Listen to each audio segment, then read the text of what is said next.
Hey everybody, welcome to another episode of the Geeky Grind. I had a iced coffee with coconut milk and rose water. It had a very nice floral scent, but I have drunk it all in the process of trying to get this talking head video done properly. And today we are painting some Primaris Aggressors out of the Imperial magazine. I have been subscribing to Imperial magazine for a while. Got my first 3 shipments in. These came in issue number 6, so if you can find that, get a copy, because it's an easy way to get your hands on some discounted Imperial Space Marine Primaris Aggressors. Been loving this subscription. Like I said, I've got the first 3 shipments, so all the way up to from 1 to 11 are in my collection right now. Got the Captain, the exclusive one from number 5. He's all primed, ready to start painting, and I'm still trying to decide if he's going to end up being a yellow Space Marine, aka Imperial Fist, or a blue Space Marine, which is Crimson Fist, which is the color scheme that we're doing for the Aggressors today. Just trying to figure out which one of my armies that I want to put him in. I've got I got the name characters. I've got Captain Lysander and Torgaradon for the Imperial Fist, so I need a Chapter Master for my Imperial Fist. So I'm debating between making him a Chapter Master or just having him be a regular Captain in the Crimson Fist, because I've already got Pator Canto for my Crimson Fist army. So leave a comment down below if you want him to be a yellow Space Marine boy or a blue Space Marine boy. I'm not asking which chapter I'm going to put the librarian in, because I got something really special planned out for him. He is going into my Death Watch, but there's some extra stuff I want to do with him. So hit that subscribe button and the notification bell so you can find out when that video comes out. And that one's going to be coming out soon, because I need him for an army that's going to be played in a tournament coming up soon. So today, like I said, we're painting these Aggressors. We're getting them to I'm going to show you how to walk you through the steps to get them to be what's called battle ready by Games Workshop. So that means that you got to have it based, and you got to have minimum 3 paints on this. But we're actually using a combined total of 8 paints, 2 on the base and 7 on the actual mini itself. So for the paints that I have going on this model today, I ended up losing one. Where is it? Where did it go? Oh, fell down here on the floor. Sorry about that. Thought I had everything all set. I got some neon purple. This is just basic craft paint. I added some, about 1/5 of this bottle I filled up with water. The rest I filled up with some neon paint. Put a ball bearing in there and gave it a shake to get thoroughly mixed and thinned down so I can use it on minis. The next colors I've got is Kantor Blue, I got Mephiston Red, I've got Leadbeltcher, I got some golden high flow acrylic white. This is my white that I use whenever I want to use a white paint or on the model. It's also the paint I use when I'm doing my Zenithal highlights.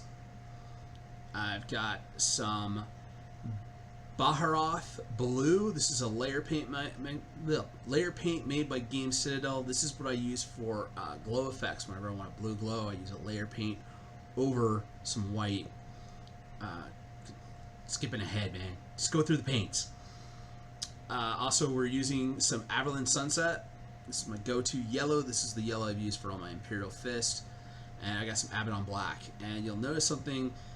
That color palette, as is, minus the purple, that is my standard for any of my Space Marines. I use all of those colors for my Crimson Fist, Imperial Fists, Black Templars, as well as the Death Watch. Some other colors that I like to add into there. You don't need to know about those. We'll find out about those in other videos. But stay on task. This is why during the retro reviews, Laura's here with me. All right, enough rambling. That's the last of the rambling. And lastly, we're going to use some white gesso. I've got all those paints up on the screen so you can get those all out and ready. Paint along a little Bob Ross style with me. So to start painting these guys, I'm going to go over all the armor in blue.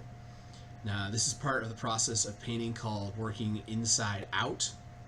So while starting with a blue, I'm going to go all over everything. I'm not going to worry about making any mistakes or getting blue onto other things, because so much of this model is blue.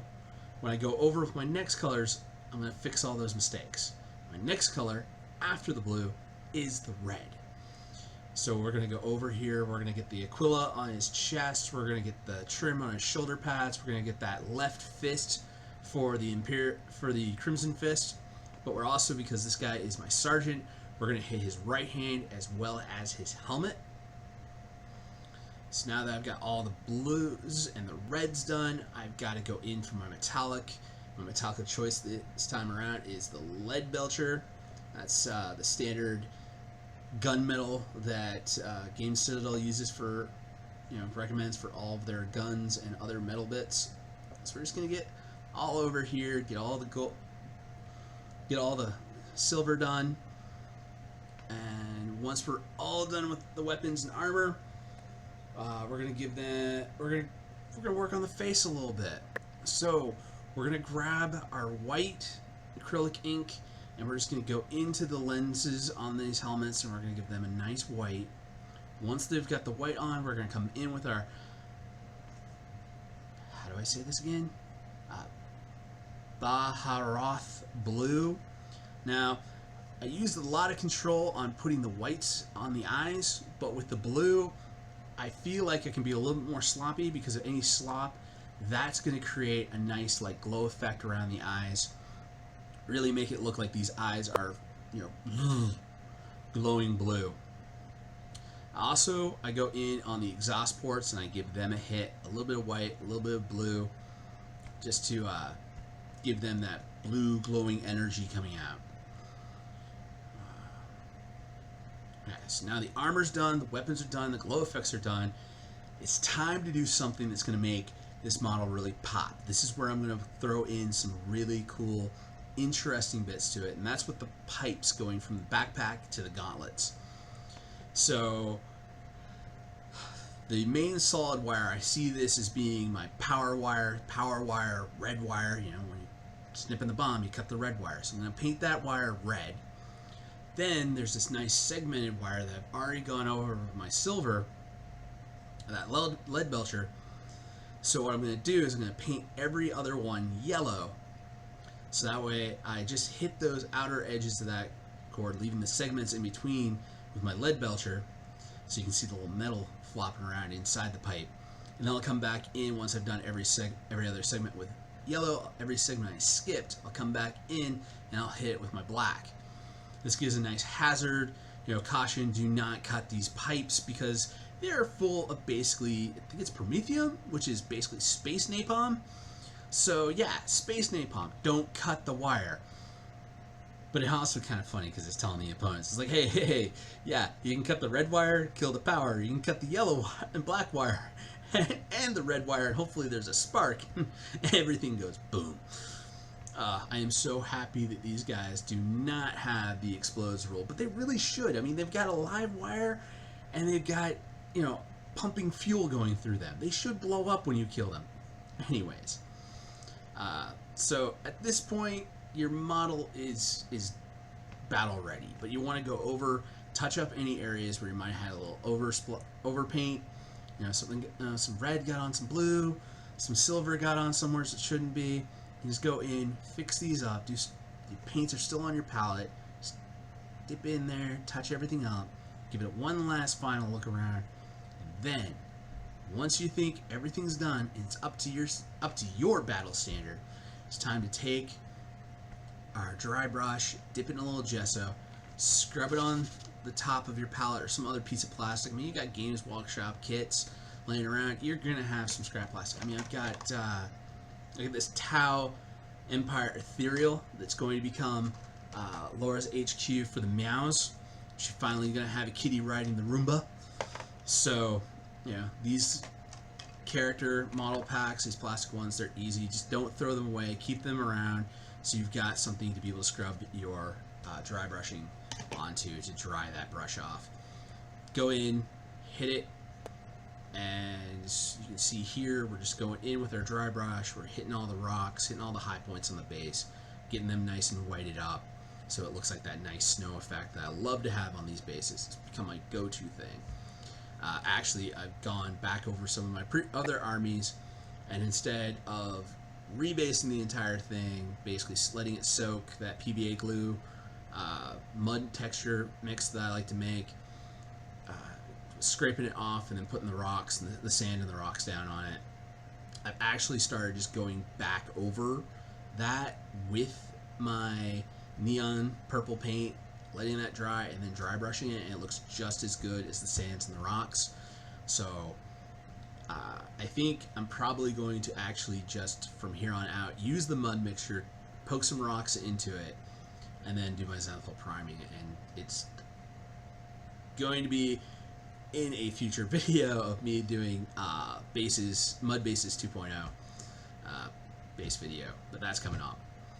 But yeah, you're done. You've got 7 paints on your model. Your base is got 2 tones, and it's got some texture on it. Mini is done. Congratulations, you are going to do that to every single one of your minis in your army, and you're getting your 10 victory points next time you're playing in a match play game at your local shop or a tournament or your buddy's house. You got your 10 victory points for painting an army. Now, full disclosure, before I show you the glamour shot of these painted minis, I did go back over, I put a black wash. I'm using Vallejo's Game Wash. Again, I just had it here on the table, but it's right here. Yeah, I use Vallejo's Game Wash. I bought 1 bottle of this about a year and a half ago. Not actually, about 2 years ago I bought this, and I'm only halfway through. Yeah, so these finished models I have gone over with the black wash. I did go over with just these base coats, and I just added some highlights in. So for now, we're done, and I thank you for joining me. Hope to see you next time. Remember, hit that subscribe button, hit that notification bell so you can see when I finally get around to painting the captain. That special video that's going to be for the librarian that's coming up soon, as well as all the other stuff that I'm doing here on the hobby part of the channel. And again, if you liked and enjoyed this, hit that like button, share with your friends, help the channel grow, and I'll see you next time. Peace.